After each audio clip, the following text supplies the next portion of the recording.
You check your savings account. The number finally reads 50,000. You expected to feel rich. Instead, you feel something stranger. You feel calm. And that calm is the most dangerous thing that has ever happened to your money. Because $50,000 is not just a number, it is a psychological threshold. And once you cross it, your entire relationship with money silently rewires itself. You stop checking your account out of fear. You start checking it out of curiosity. That shift changes everything. Researchers at Princeton, led by Daniel Kahneman and Angus Deaton, spent years studying how money affects emotional well-being. They found that financial stress drops sharply once you cross a specific buffer of savings. Not income, savings. The kind of money that sits quietly and protects you while you sleep. 50,000 is roughly where that buffer kicks in for most people. It covers 6 months of expenses. It absorbs a job loss. It survives a medical bill. It silences the background noise your brain has been screaming for years. And when that noise stops, you start making different decisions. You stop saying yes to every shift. You stop tolerating every bad manager. You stop dating people out of fear. You start asking better questions. This is the first hidden change. $50,000 buys you something more valuable than anything you can purchase. It buys you the ability to say no. Economists call this FU money, the smallest amount of money that gives you leverage over your own life. But there is a second change, and this one is mathematical. At 50,000, compound interest finally becomes visible. Compound interest is just interest earning more interest on top of itself. For years, your returns felt invisible. A few dollars here, a few cents there. Now, in a basic index fund, 50,000 can earn you thousands of dollars a year without you lifting a finger. $3,000 a year is not life-changing. But it is the first time your money works harder than a part-time job. And your brain notices. Suddenly, saving feels rewarding instead of painful. Suddenly, spending feels expensive in a new way. Because every $1,000 you spend is $1,000 that will never compound again. This is the second hidden change. You stop seeing money as paper.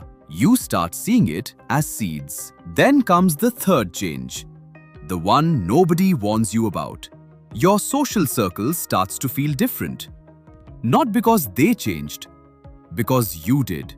You notice friends who complain about money but refuse to track it. You notice family members who treat every paycheck like a lottery ticket. You notice co-workers trapped in jobs they hate because they have no buffer to leave. You used to be one of them. Now you're not. And that gap is uncomfortable. Behavioral economist Senthil Mullainathan calls this the scarcity mindset. When people have no financial cushion, their brains narrow.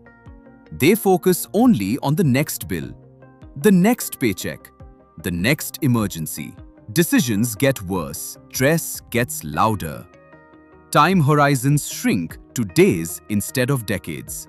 But once you cross 50,000, your brain finally widens. You start thinking in years, then decades. You start asking what your money will look like at 100,000, at 250,000, at $1 million.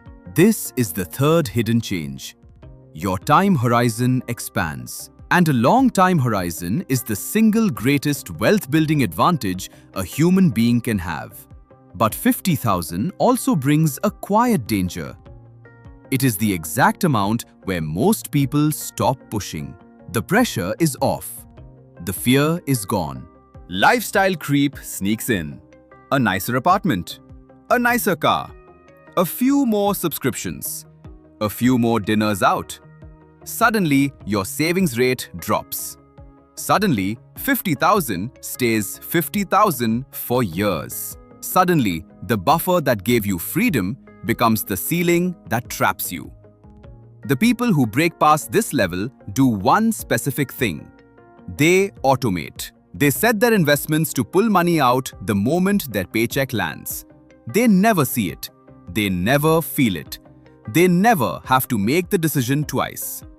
Because willpower is not what builds wealth. Systems are.